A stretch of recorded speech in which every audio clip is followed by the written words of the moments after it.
Welcome to the channel. I'm Jeff Hunter with jeffwhunter.ca. Thanks for tuning in. Very excited for episode 1.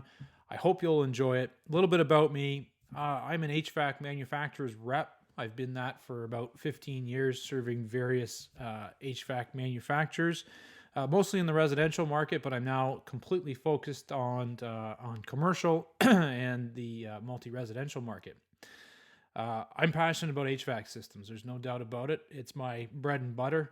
I enjoy high performance buildings and learning about those buildings, carbon reduction, electrification. I've worked with manufacturers of various heat pump systems, boiler systems, hydronic equipment and radiant systems, air handling equipment, energy recovery systems, chillers, cooling towers, precision cooling systems for data centers and agricultural equipment. So a vast array of equipment I've worked with over the years. And some of it I'm better at than others, but I have a great resource network with me. And what I want to do with this channel is bring to the audience that wealth of information from each of those components and how they fit into the building as a system. And then also look at the environment and energy as a whole, as how these buildings and these building systems will impact our overall energy picture as we move into the future. So today's the first episode. We're going to do a little bit of a news update, and then we're going to get into the major content today, which we're going to talk about cooling towers today. So stay tuned.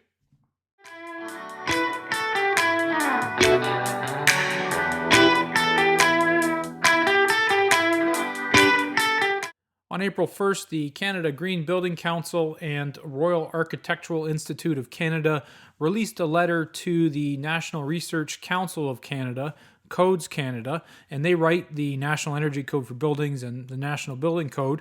And in the letter, they made 3 recommendations for upcoming codes that I think are very important to mention. Number 1, we should be addressing carbon, not just energy efficiency in our codes. And I think this is an excellent recommendation. They want to look at carbon emissions associated with construction and operations of buildings. That should be accounted for. Building operations alone represent 17% of carbon emissions in Canada. So decisions made at the design stage fundamentally affect the ability to achieve low emissions in the long term.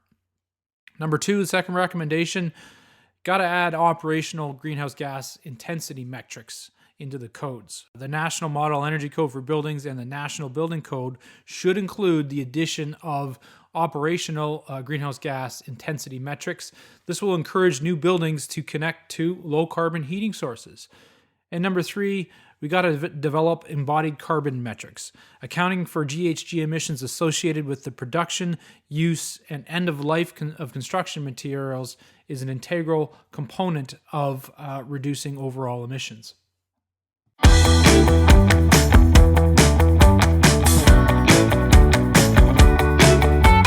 One of the fundamental processes for any HVAC plant is heat rejection. What do you do with the heat that you've absorbed from the building? Now, you might be absorbing that heat through a fan coil, so a chilled water fan coil. You might be absorbing it through a water source heat pump in each of the zones. You might be absorbing it through a central chiller. So we're moving that heat from the evaporator over to the condenser of the chiller. So what do you do with that heat from there? Well, a cooling tower or a fluid cooler are 2 ways of handling that heat. And we're going to talk about that today. First of all, what is the difference between a cooling tower and a fluid cooler? Well, fluid cooler is short for closed circuit fluid cooler. So the difference between these 2 pieces of equipment is that the fluid cooler has a closed circuit coil installed inside the unit.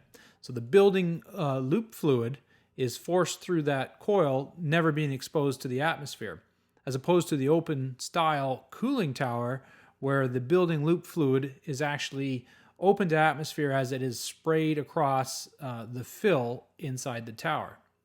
Now, the immediate advantage of the open style tower is that it's a direct exchange of energy from the building loop fluid directly to atmosphere, whereas the closed circuit fluid cooler, the building loop fluid does not come in direct contact with outdoor air. So the air is blown across the outside of the coil in the cooler, and that's where it picks up the heat from that coil.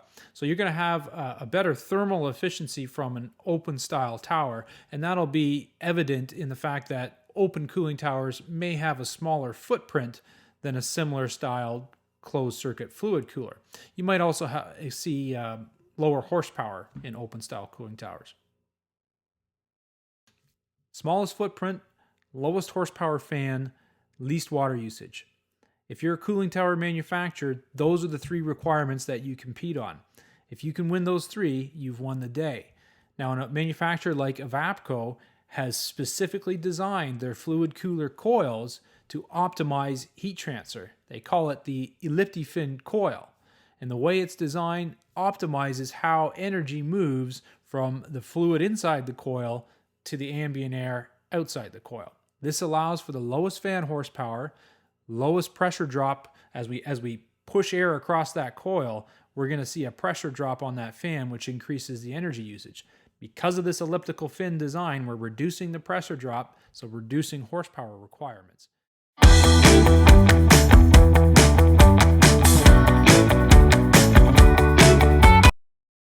If you're investigating a new cooling tower project, you're certainly going to come across these terms: induced draft counterflow and induced draft crossflow. What do they mean? In an induced draft counterflow cooling tower, air enters the tower from all 4 sides at the bottom of the tower. Induced draft, the impeller is inducing airflow at the bottom, bringing it in and forcing air up through the fill and then out through the fan. In an induced draft crossflow tower, the fill doesn't sit horizontally in a block like that. It sits vertically across both sides of the tower. So the air is induced in through both sides, and then it comes to the center and is induced up through the fan. When would I use an induced draft counterflow, and when would I use an induced draft crossflow? Well, in my experience, most often the counterflow is the most efficient system to apply. There are only a few occasions where you might want to look at a crossflow. The fill in a crossflow cooling tower isn't as efficient as a counterflow cooling tower. This is because the temperature distribution across that fill varies quite a bit, as it's not linear like in a counterflow tower. You can see in the diagrams I'm showing now. The other challenge is in the crossflow tower, the fill can be exposed to light from the sunlight. It's not totally blocked off. And once you get sunlight and you have moisture, then you may have a problem with bacterial growth. With a counterflow tower, the fill is totally encased inside the unit, so it can't be exposed to light. Now, I will say, crossflow cooling towers are advantageous in situations where you may have many towers stacked next to each other, as 2 sides don't require clearance for air entry. So that may, depending on how many towers you have in your application and the layout, a crossflow tower may help in tricky layout situations. If you don't have any experience in laying out cooling towers, whether it's a single tower or multiple towers, it's a rooftop application. Sometimes there's well applications and other equipment nearby. You need to be able to ensure that there's the proper clearances made. So if you don't have experience with that, please feel free to reach out to me at any time. That's sort of what I do and can help you with that. Okay, I'm going to call that an end for this week. We're going to do part 2 on cooling towers because we obviously didn't cover nearly enough stuff. But I want to keep these videos to 10 minutes or under.